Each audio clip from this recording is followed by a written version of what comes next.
এনসিপির একদিক থেকে লাভই হয়েছে, কারণ এইবারের জুলাই পদযাত্রা টোটালি ফেল করেছিল। আপনি দেখবেন যে কোথাও তাদের কোনো আলোচনা ছিল না এইবারের জুলাই পদযাত্রা নিয়ে। গতবার যেটা ছিল কোথাও কোনো শব্দই নাই। ইভেন 11 দলীয় জোট যে বিভিন্ন ধরনের আন্দোলন করছে, আমার মনে হয় না বাংলাদেশের রাজনৈতিক পরিসরে এই ধরনের কোনো আলোচনা ছিল। বাট এই ধরনের ঘটনাটা ঘটিয়ে তাদেরকে আপনি লাইমলাইটে নিয়ে আসলেন। ফেসবুকে ওই নাসিরউদ্দিন পাটোয়ারি বা অমুকের বক্তব্য প্রয়োজন, নাসিরউদ্দিন পাটোয়ারির বক্তব্য তার দলের লোক যতটা শেয়ার করে, বিএনপির লোকজন তার চেয়ে বেশি শেয়ার করে। আজকের এই দিনই সম্ভবত সমস্ত বেসরকারি ইউনিভার্সিটির ছেলে মেয়ে শিক্ষকরা নেমেছিল আন্দোলনে, যাদেরকে আমরা ওই যে ফার্মের মুরগি বলতাম, তারাও রক্ত দিয়েছে। অর্থাৎ একটা বিশাল একটা জাগরণ হয়েছে অন্যায়ের বিরুদ্ধে, জুলুমের বিরুদ্ধে, কথা বলার স্বাধীনতার জন্য, অর্থাৎ গ্রিভান্সেস অ্যাড্রেস করার জন্য। আপনার প্রশ্নে আসি যে তাহলে যদি গ্রিভান্স অ্যাড্রেস করা না যায়, যদি থানায় মামলা করা না যায় আমার চোখ উপড়ে যাওয়ার পরে, তাহলে তো একই রইল, আগেরই মতো ছিল। একটা আন্দোলন যখন হয়, বিশ্বাস করেন এই রাষ্ট্রে এত এত সেলিব্রেটেড আন্দোলন আছে, আন্দোলনের যৌক্তিকতা আলাপের থেকে একটা আন্দোলনের সফলতা বিফলতা নির্ভর করে সেখানে কটা লাশ পড়েছে, কটা মানুষ মৃত্যুবরণ করেছে। আলাপগুলা সেই জায়গায় যায়। আমরা ওই আলাপটা করতে পছন্দ করি যে কত মানুষ মারা গেছে, কত মানুষের রক্তের বিনিময়ে আমরা এটা পেয়েছি। আমরা এই আলাপ করতে পছন্দ করি না কি কি ভুলের কারণে আমাদের এই রক্তগুলো দিতে হয়েছে। রাজনীতি যেখানে আসলে মতের লড়াই হবার কথা, যেখানে কথার লড়াই হবার কথা, সেখানে কি আবারও ফিরে আসছে শক্তি প্রদর্শন, মাসল পাওয়ার, এগুলো? একই সাথে এই কথাও বলতে হয় যে যে কোনো ভিন্ন মত সেটি তো আসলে কথা, যুক্তি, তর্কের মাধ্যমেই সমাধান হতে পারত, সেটি কেন রাজপথে সংঘর্ষের জায়গা তৈরি করছে? এমন অনেকগুলো প্রশ্ন নিয়ে আজকে শুরু করছে আমাদের নতুন বাংলাদেশ। আপনাদের সঙ্গে আছে আমি রিশাদ হাসান।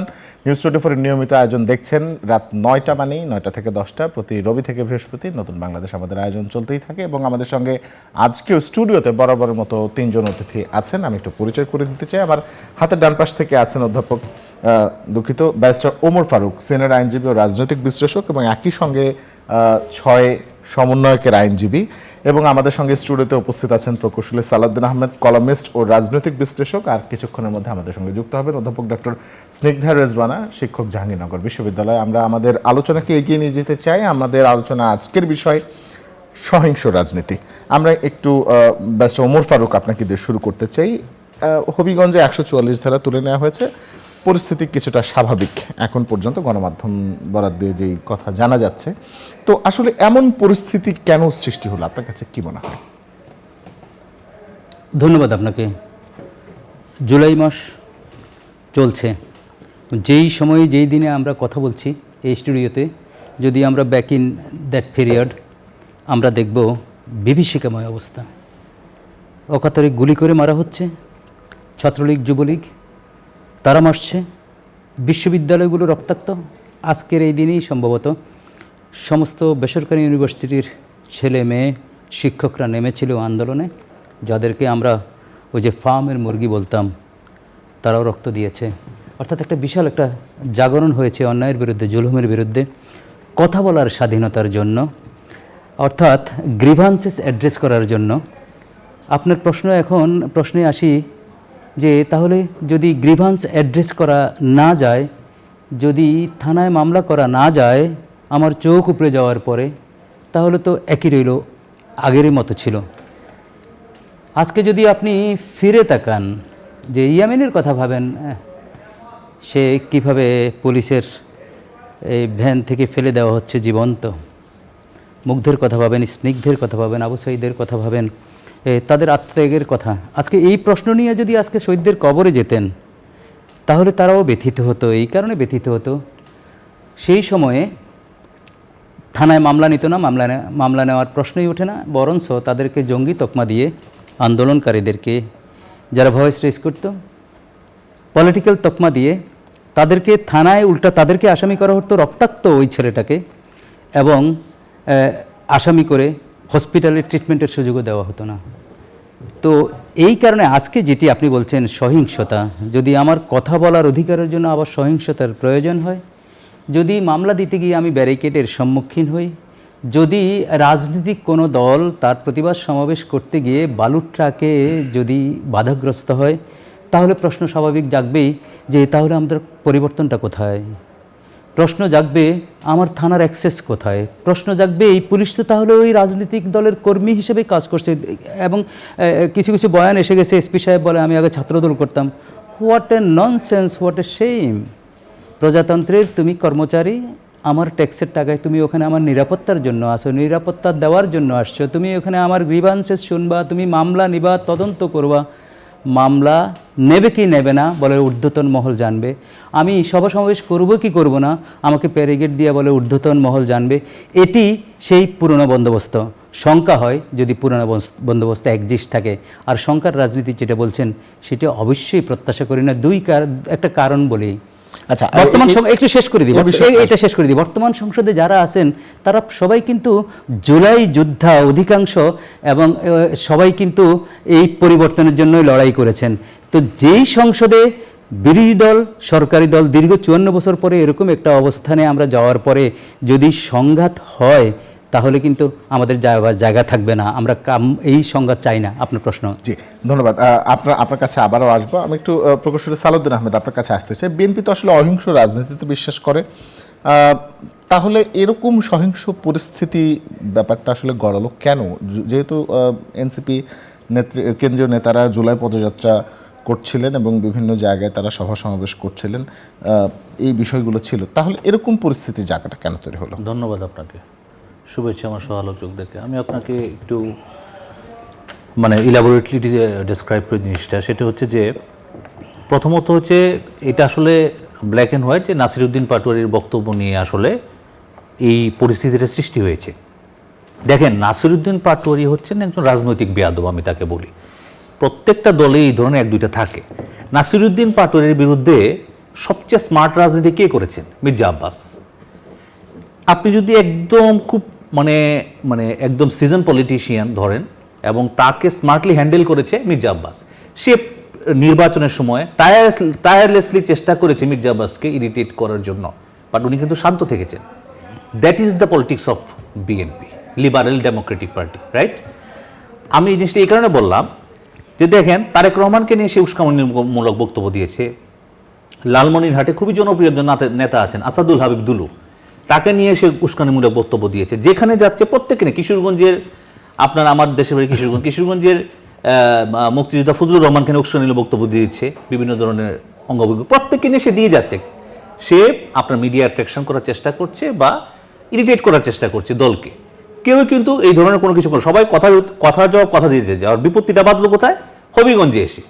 এখন এটা হচ্ছে কি, আমি ব্যক্তিগতভাবে, আমার এটা একান্ত ব্যক্তিগত মতামত, কোনো ধরনের সহিংসতার বিরুদ্ধে আমি।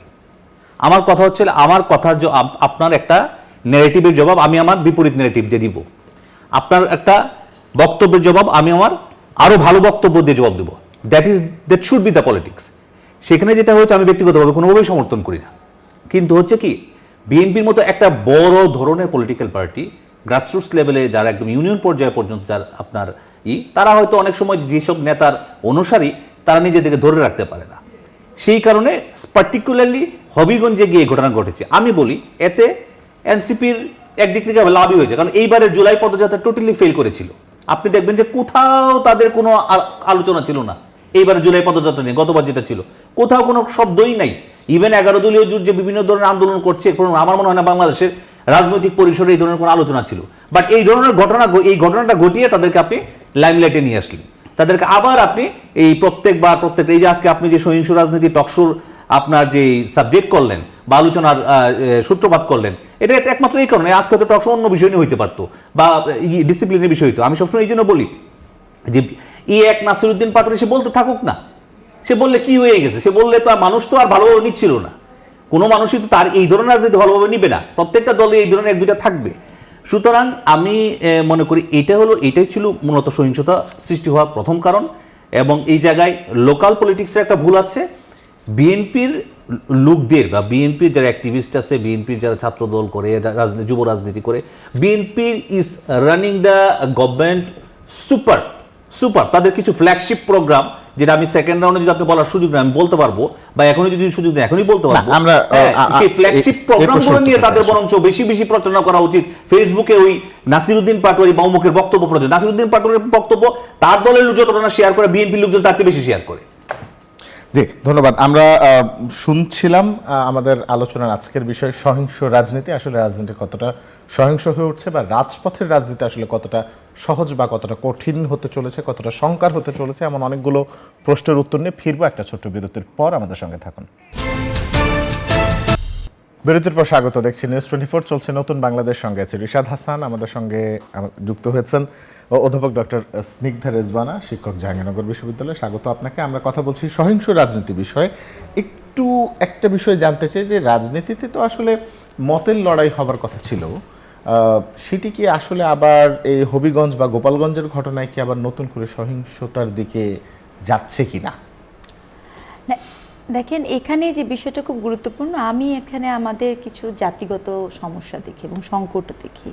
কারণ আপনি দেখবেন আমাদের কালচারালি আমাদের দ্বন্দ্বের লড়াইটা যখন এক ধরনের রেকগনিশন পেতে যায় হিস্টোরিক্যালি, কোনো এক অদ্ভুত কারণে সেটা যতক্ষণ না পর্যন্ত সহিংস না হয় ততক্ষণ পর্যন্ত যেন জয়ী পক্ষ খুঁজে পাওয়া যায় না। এটা কিন্তু একটা ভীষণ মানে বিব্রতকর পরিস্থিতি। এর অনেকগুলো কারণ আছে। একটা কারণ হচ্ছে আপনার প্রাতিষ্ঠানিক কারণ।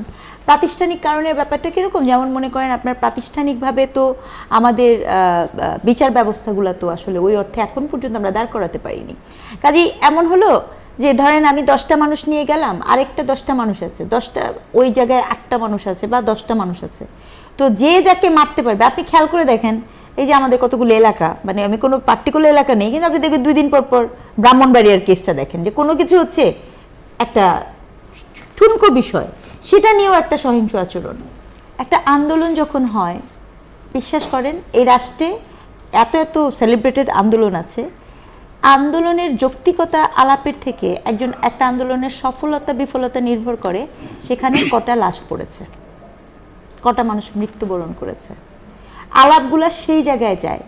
আমরা ওই আলাপটা করতে পছন্দ করি যে কত মানুষ মারা গেছে, কত মানুষের রক্তের বিনিময়ে আমরা এটা পেয়েছি। আমরা এই আলাপ করতে পছন্দ করি না কি কি ভুলের কারণে আমাদের এই রক্তগুলো দিতে হয়েছে। সো এটা যে একটা ক্রনোলজিক্যালি প্র্যাকটিস, এই প্র্যাকটিসটা তো আপনার দুঃখজনক যেটা, সেটা আমরা ভেবেছিলাম তরুণদের মধ্যে আমরা চেঞ্জ পাবো, বিশেষ করে সত্যিকার অর্থে। কারণ কি, ধরেন যারা মানে একটা চর্চার মধ্যে দিয়ে গেছে তাদেরকে আমরা পরিবর্তন করতে পারবো না, কিন্তু তরুণদেরকে তো আমরা পারবো। আপনি একটা জিনিস খেয়াল করে দেখেন, এই যে একটা সিমিলার আন্দোলন হচ্ছে ককরোচ পার্টির আন্দোলন ইন্ডিয়াতে, কটা লাশ পড়েছে? শুধু লাশ না, আপনি খেয়াল করে দেখেন সেখানে জলকামান কেন ব্যবহার করা হলো না সেটা নিয়ে কিন্তু আলাপ এসছে, তাই না? শ্রীলঙ্কাতে আন্দোলন হয়েছে, কয়টা লাশ পড়েছে? নেপালে আন্দোলন হয়েছে, কজন মানুষ মারা গেছে? এই আলাপগুলোকে আপনি শুনেছেন সেখানে? কেউ কি আলাপগুলো করেছে যে আমার অমুকের রক্তের বিনিময়ে তমুকের রক্ত বিনিময়ে? না, কেউ আলাপ করেনি। কিন্তু কেন এক অদ্ভুত কারণে বাংলাদেশের রাজনীতিতে এই আলাপটা, এটা খুব দুঃখজনক। আমাদের পলিটিক্যাল পার্টিরাও এটা বলতে পছন্দ করেন, কিন্তু এইটা বলতে পছন্দ করেন না যে দেয়ার আর সাম লুফোস বিকজ অফ দ্য। দেখেন, আমি ব্যক্তিগতভাবে একটা কথা বলি, বিগত রিজিম যে ছিল সেই রিজিম কত মানুষ মেরেছে সেই কারণে সেই রিজিমকে গেছে, আমি এটা পছন্দ করছি না। সেই রেজিমের অনেক অনেক গুরুত্বপূর্ণ লুফলস ছিল, গণতান্ত্রিক চর্চার লুফলস ছিল, হত্যার লুফলস ছিল, প্রাতিষ্ঠানিক হত্যার কথা বলছি, ঠিক আছে, সেটা ছিল, দুর্নীতি ছিল। আপনি সেগুলোকে নিয়ে আসেন, আপনি বারংবার এটা নিয়ে আসেন, এবং এটাই কি হয়েছে আমাদের সামনে একটা আদর্শগত পদ্ধতি হিসেবে দাঁড়িয়ে গেছে যে আপনি আন্দোলন করলে আমি আপনার কি কি করতে পারি, আপনাকে দেখাতে হবে। আমরা ভুলে যাচ্ছি যে সব আঘাত কিন্তু, যে আঘাত দেখা যায় সে আঘাত কিন্তু খুব বেশি গাঢ় হয় না, যে আঘাত দেখা যায় না সে আঘাত কিন্তু আপনাকে চূর্ণ বিচূর্ণ করে দিতে পারে।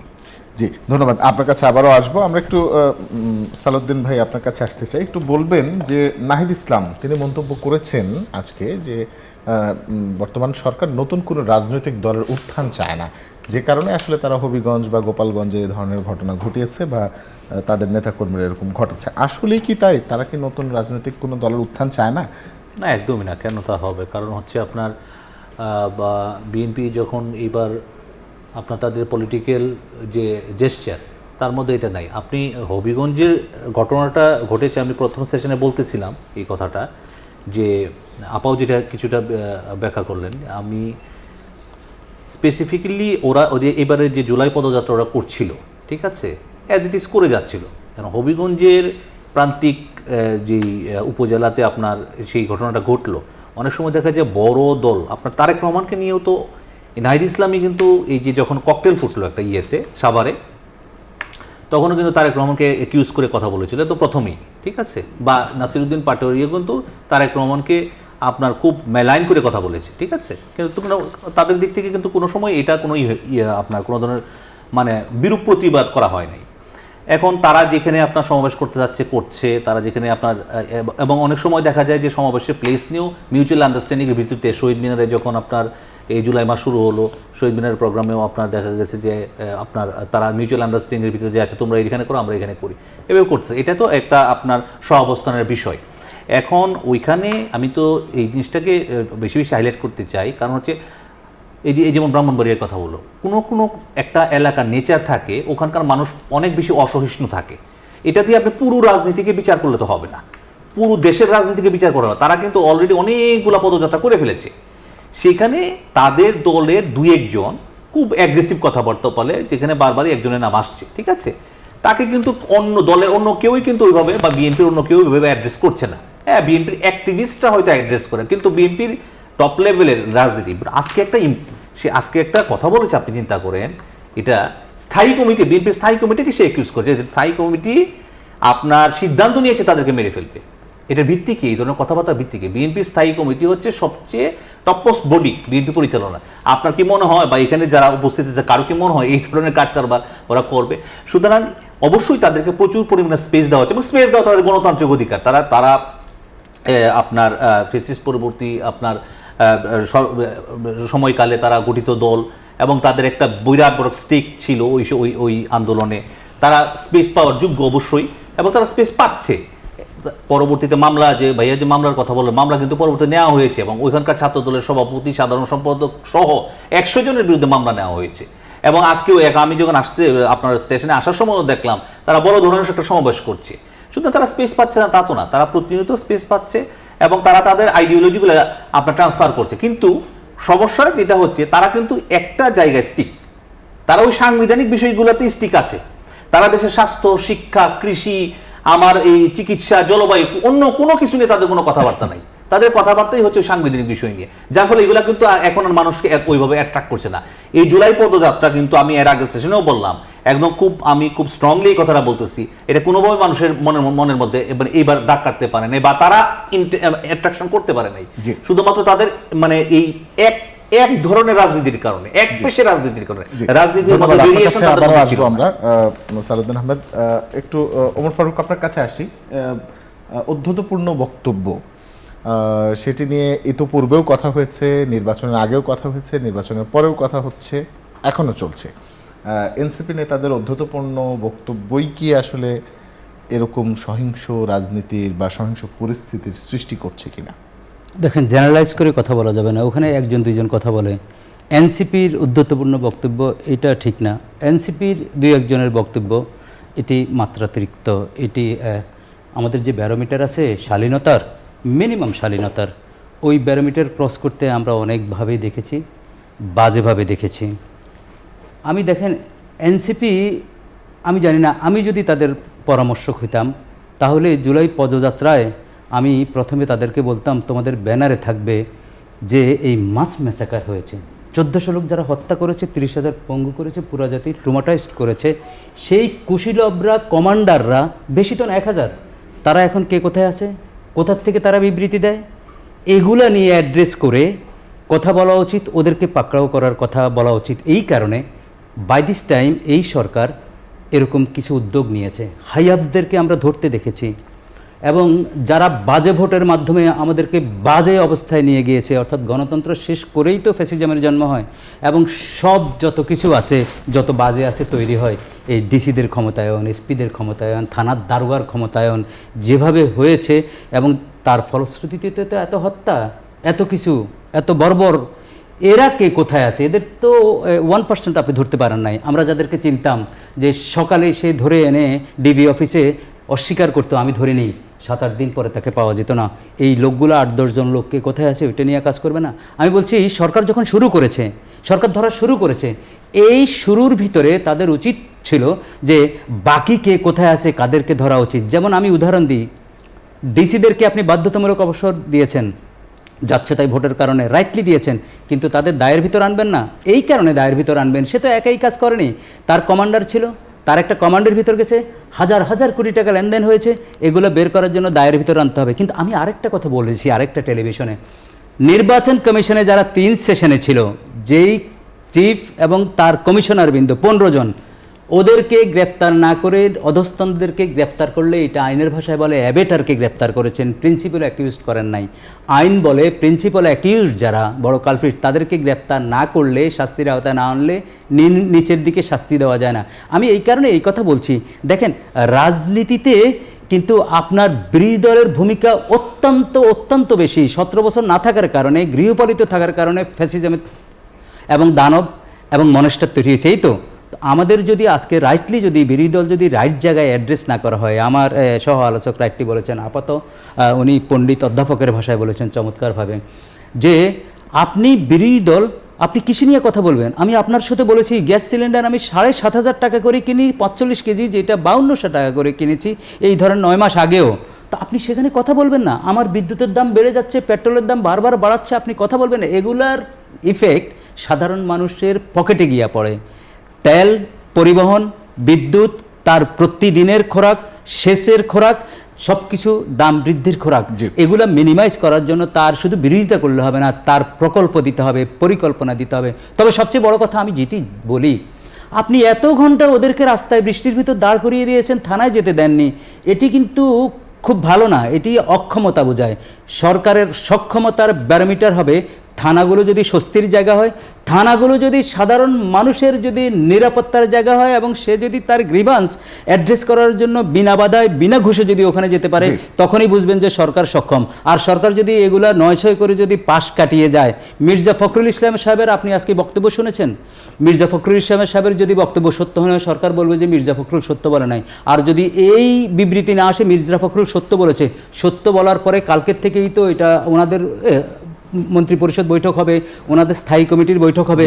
আমরা যদি এটার আলামত না দেখি তাইলে বুঝবো যে এইভাবেই চলবে, বাজে বন্দোবস্তে চলবে। যারা আগে ঘুষ খেত তারা এখনও খায়, যারা আগে ফ্যাসিজমের পক্ষে ছিল তারা এখন বড় বিপ্লবী হয়ে গেছে, বড় জুলাই যুদ্ধ হয়ে গেছে, তারা এখন আবরণে অন্য আবরণে এখন আচ্ছাদিত হয়ে আছে। এটি কিন্তু রাজনীতিতে বড় সংকট। এই যে আপনি বলছেন সহিংসতা, সহিংসতার চেয়ে মারাত্মক ইফেক্ট করবে এই বাজে বন্দোবস্তগুলো। আমরা এই বিষয়ে আরো কথা বলবো, কিন্তু তার আগে আমরা ছোট একটা বিরতিতে যাবো। বিরতির পর ফিরছি, বাকিটা থাকছে। বিরতির পর স্বাগত, দেখছেন নিউজ 24, চলছে নতুন বাংলাদেশ। আমরা আমাদের অতিথিদের সঙ্গে আলোচনায় আছে। আমি একটু ট্রাইব্যুনাল প্রসঙ্গে যেতে চাই। ওমর ফারুক একটু জানাবেন যে লতিফ সিদ্দিকী ট্রাইব্যুনালে বলতে চেয়েছিলেন যে আমাকে ফাঁসি দিয়ে দেন, এরকম একটি কথা তিনি বলতে চেয়েছিলেন, কিন্তু তিনি সেটি বলার সুযোগ পাননি। এখন আমরা সর্বশেষ যেটুকু জানতে পেরেছি, পরে সাংবাদিকদের সঙ্গে তিনি এই কথা বলে গেছেন যাওয়ার সময়। এটি আসলে এই বিষয়টাকে আপনি কিভাবে বিশ্লেষণ করবেন? প্রথম কথা হলো, ওনার যে আচরণ ছিল সেই সময়ে, ছাত্রদল বিএনপিকে গুলি করে ঘরের ভিতর গিয়ে গুলি করো, পায়ের মধ্যে গুলি করো, বুকে গুলি করো, মাথায় গুলি করো, এই বয়ানগুলো আমরা পেয়েছি। অর্থাৎ বেয়াদব রাষ্ট্রের কারণে এই কথাগুলোর পরেও ওনার সংসদ সদস্যপদ বহাল ছিল, ওনার ক্ষমতা বহাল ছিল। শুধু উনি মদ্যপ অবস্থায় জয় সাহেবের সমালোচনা করে উনি চাকরিটা হারিয়েছেন, এমপিশিপ হারিয়েছেন, দলের পদ হারিয়েছেন। উনি অ্যাকিউজড হইতেই পারেন।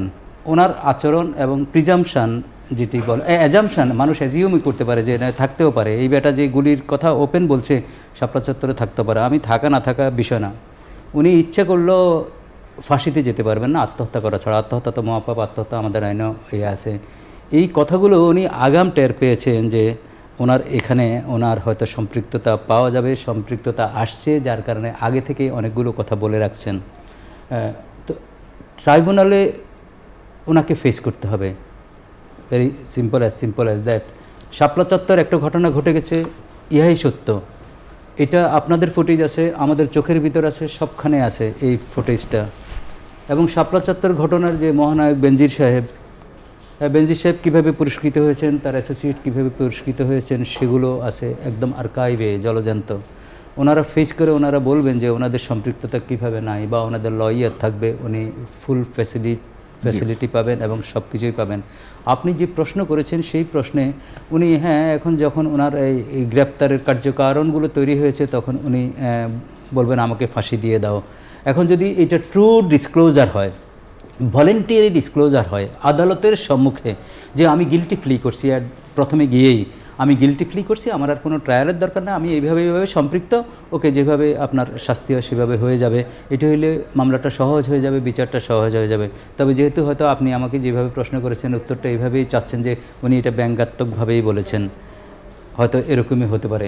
তবে আমি মনে করি যে এই ম্যাসাকারগুলোর সাথে যারা জড়িত, এগুলো তো আমাদের জাতিকে সারা বিশ্বের কাছে এত ছোট করেছে, এত খাটো করেছে, রুল অফ ল বিহীন একটি সমাজ বানিয়েছে। গুম খুন, আমার স্বজন কখন মরেছে আমার জানাজা পড়ার দিন আমি শেষ করে দিচ্ছি। তো সুতরাং এই বড় ঘটনাগুলো কেন আনছি? এদের বড়দের বিচার করতে হবে। আগের টার্মে বলেছি বড়দের বিচার করাটাই একটা সরকারের সক্ষমতা, একটা রাজনৈতিক দলের সক্ষমতা, একটা এই পুলিশ বাহিনীতে যারা আছে, বিভিন্ন পর্যায়ে যারা আছে, যারা এইগুলো ঘটনা ঘটিয়েছে, তাদের বিচার অতি দ্রুত করতে হলে রাষ্ট্র এবং সরকার সক্ষম হয়েছে, রুল অফ ল উন্নতি হয়েছে, বিদেশিদের কাছে মর্যাদা হবে, আমার সিটিজেন স্বস্তি পাবে। তখন সিটিজেন বিভিন্ন অপরাধ অন্যায় অবিচারের বিরুদ্ধে রুখে দাঁড়াবে নিজেরা, যদি তারা মনে করে এদের বিচার হবে, আমরা প্রোটেকশন পাবো। আমি চাই সাধারণ সিটিজেনের প্রোটেকশন পাক, সাধারণ সিটিজেনের ডেট্রিমেন্টালে কিছু হবে না।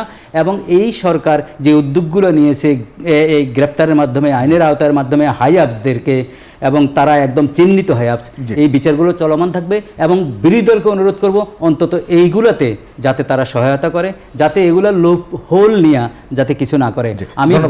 আমি মনে করি শেষ করে দিই, শুভর বাংলাদেশ, ভালোর বাংলাদেশের জন্য কিন্তু সবাই অপরিহার্য, সরকারি দল বিরোধী দল। আমি চাইবো না ওই যে আপারা লাশের রাজনীতি করছে, কোনো লাশ পড়ুক, কোনো মায়ের বুক খালি হোক, কোনো নিরীহ মানুষের বুক খালি হোক। আমি মনে করি সেদিকেই বাংলাদেশ যাবে। ধন্যবাদ। প্রকৌশলী সালাউদ্দিন আহমেদ, ইসলামী আন্দোলন বাংলাদেশ, তারা একটা মন্তব্য করেছে যে বিএনপির ভিতরে সুপ্ত স্বৈরতন্ত্রের প্রকাশ ঘটেছে। বিষয়টিকে আপনি কিভাবে বলবেন? আমাদের সময় একেবারে শেষের দিকে আছে, আমরা একটু শর্টে আমরা শেষ করবার চেষ্টা করব। না, এরকম হবে কেন? বিএনপির ভিতরে সুপ্ত স্বৈরতন্ত্র, বিএনপি তো একটা আপনার গণতান্ত্রিক দল, সেভাবেই পরিচালিত হচ্ছে, সব কিছুই আপনার তাদের যে অর্গানোগ্রাম মেনটেন করে চলা দরকার সেভাবেই চলতেছে। তো এখানে সুপ্ত স্বৈরতন্ত্র সৃষ্টি হওয়ার কোনো কারণই নাই। আপনি দেখবেন যে বিএনপির যখন ম্যাডাম আপনার এসেছিলেন, কারারুদ্ধ ছিলেন, তারপরে আমাদের ভারপ্রাপ্ত চেয়ারম্যান সাহেব তখনকার সময় উনি দেশের বাইরে ছিলেন, তখনও কিন্তু এই দলটা আপনার আপনার যেই স্ট্যান্ডিং কমিটির মাধ্যমে যেভাবে চলা দরকার সেভাবেই চলেছে। আমি একটু এখানে অ্যাড করতে চাই এই বিষয়টা, এই যে আপনার ইয়ার বিষয়টা, আপনার লতিফ সিদ্দিকের বিষয়টা, সেটা হচ্ছে যে দেখেন এই 2013 সালের 5ই মে যে মেসিভ ম্যাসাকারটা করেছিল শেখ হাসিনা তখনকার সময়, এটার বিরুদ্ধে কিন্তু এই যে 41 জন সহ, শেখ হাসিনাকে প্রধান করে 41 জন সহ অভিযোগপত্র দেওয়া হয়েছে, ঠিক আছে? এবং বেনজির সাহেব কিন্তু ইন্টারপোলে ধৃত আছেন, মানে ইন্টারপোলের মাধ্যমে সংযুক্ত আরব আমিরাতে ওনাকে ধরা হয়েছে, ওনাকে ফিরে আনার ব্যবস্থা করা হয়েছে। এটাই আমি এই কারণে বললাম যে আপনার বিরোধী দল থেকে, বিশেষ করে এনসিপি থেকে সবসময় বলা হচ্ছিল যে ট্রাইব্যুনালের কার্যক্রম সীমিত হয়ে গেছে, কিন্তু ট্রাইব্যুনালের কার্যক্রম কোনো মতেই সীমিত নাই। ট্রাইব্যুনালের কার্যক্রম বীরদর্পে এগিয়ে চলছে, অলরেডি রায়ও বের হয়েছে অনেকগুলো। হ্যাঁ, রায়ের মাত্রা নিয়ে আপনি বলতে পারেন যে রায়ের মাত্রা, যেমন হাসানুল হক আপনার কারাদণ্ডটা একটু কম হয়েছে, সেটা নিয়ে অ্যাপিল করা হবে, কিন্তু প্রতিনিয়তই কিন্তু বিচারের কার্যক্রম ব্রিফ করা হচ্ছে এবং বিচার চলতেছে। এবং এই বিচারটা হওয়াটা জরুরি, কারণ আসলে মাদ্রাসার বাচ্চারা আপনারা জানেন ওরা খুব আপনার এমনিতেই মানে খুব শান্তশিষ্ট থাকে। এই ধরনের ওরা অপ্রস্তুত অবস্থায় যেভাবে এগিয়ে মানে ওরা এখান থেকে তাদেরকে বের করে দেওয়া হয়েছে গোলাগুলির মাধ্যমে, সেটা আসলে মানে একদমই অ্যাকসেপ্টেবল ছিল না, এবং এটা বিচার হওয়াটা জরুরি। অনেক অনেক ধন্যবাদ। ডক্টর স্নিগ্ধা রেজওয়ানা, আপনার কাছে আমি একটা ভিন্ন প্রশ্ন করতে চাই। নির্বাচন কমিশনের কাছে বেশ কিছু মানে সকল রাজনৈতিক দলই তাদের আয় ব্যয়ের হিসাবটা দিয়েছে, কয়েকদিন আগেই দিয়েছে, 26 তারিখের ঘটনা। সেখানে আমরা একটা মজার জিনিস দেখতে পেয়েছি, জাতীয় পার্টি নির্বাচন কমিশনে যে হিসাব জমা দিয়েছে সেখানে তাদের আয়ের চেয়ে ব্যয় বেশি। তাদের কোনো রাজনৈতিক কর্মকাণ্ড খুব একটা চোখে পড়ার মতো কিছু নেই। এই বিষয়টাকে আপনি আসলে কিভাবে দেখেন? মৌসুম খারাপ যাচ্ছে এইভাবে দেখি। হ্যাঁ, আয়ের থেকে ব্যয় বেশি, কারণ আয় হওয়ার উৎসগুলো বন্ধ হয়ে গেলে ব্যয় তো হবেই। যেমন মনে করেন, সিম্পলি কথা বলি, আপনি হয়তোবা কোনো কার্যক্রম করেন না, কিন্তু আপনার যে অফিস বা কার্যালয়, সে কার্যালয়ের বিদ্যুৎ বিল তো আপনাকে দিতে হবে, তাই না? তো এখন ওখানে যেভাবে পার্টি সংগঠিত ছিল, যেটা আমি দেখি, ফ্যাক্ট হচ্ছে সংগঠিতভাবে তারা ওয়ার্ক অন করছে না। কারণ আপনি যেহেতু জাতীয় পার্টি নিয়ে কথাটা বলেছেন, কারণ জাতীয় পার্টি আমি সবসময় বলেছি, মানে এটা এখন না, এটা আমার বক্তব্য ছিল সম্ভবত 2018-র সময়ও আমি এই কথা বলছি, এটা ফুটবলের মতো হয়ে যাচ্ছে ব্যাপারটা, মানে কখনো উনি এদিকে থাকে, কখনো ওদিকে থাকে, তার কোনো একটা যে স্ট্যান্ড থাকে যেটা, সেরকম কোনো কিছু পাওয়া যায় না। তো সেই জায়গাটা থেকে দীর্ঘদিন ধরে জাতীয় পার্টির একটা চরিত্র দেখা যাচ্ছে। আপনি কোন জাতীয় পার্টি বলছেন? মানে ওটার মানে এত ভাগ খণ্ড বিখণ্ড হয়েছে, সেটাও তো একটা ব্যাপার। রওশনের সাথে জাতীয় পার্টি, নাকি আপনি এসের জাতীয় পার্টি? কার জাতীয় পার্টি? জিএম কাদেরের জাতীয় পার্টি? আমি কার জাতীয় পার্টি নিয়ে কথা বলবো? তো সেই কারণে এটা একটা ব্যাপার, ওটা দীর্ঘদিন, কিন্তু তখনও তো তাও তারা একটা শেল্টারের নিচে ছিল। দেখেন, যে আমরা একদম শেষ মুহূর্তে আছি। হ্যাঁ না, প্রসঙ্গ আপনি জাতীয় পার্টি নিয়ে করছেন, কিন্তু একটা কথা আমি না বললে পারছি না, যে জাতীয় পার্টির মতো দল অথবা বাংলাদেশ জামাত ইসলামের মতো দল, এই দলগুলো সব সময় মানে কখনো না কখনো কোনোভাবে ভাবে কারো ছত্রছায়াতে থাকে। জাতীয় পার্টি যখন এরশাদের সাথে ছিল তখন সেটা ডিফারেন্ট কথা, কিন্তু তারপরে এরা কিন্তু সবসময় ভালো থাকে। আওয়ামী রেজিমের সময় বাংলাদেশ জামাত ইসলামের লোকজন ব্যবসা বাণিজ্য সকল কিছু অনেক ভালোভাবে করেছে, কিন্তু বিএনপির লোকজন উবার চালিয়েছে, এলাকায় থাকতে পারে নাই। তার কিন্তু কি হয়েছে, এই যে প্রেম এবং ভালোবাসা, এই দায়ভার কিন্তু সালাউদ্দিন ভাইদেরও আছে। এদের ভালোবাসা আর আওয়ামী প্রেমে আজকে জামাত ইসলাম। অনেক অনেক ধন্যবাদ। আজকের মতো আমরা এখানেই শেষ করছি। সবাই খুব ভালো থাকুন, সুস্থ থাকুন, শুভরাত্রি।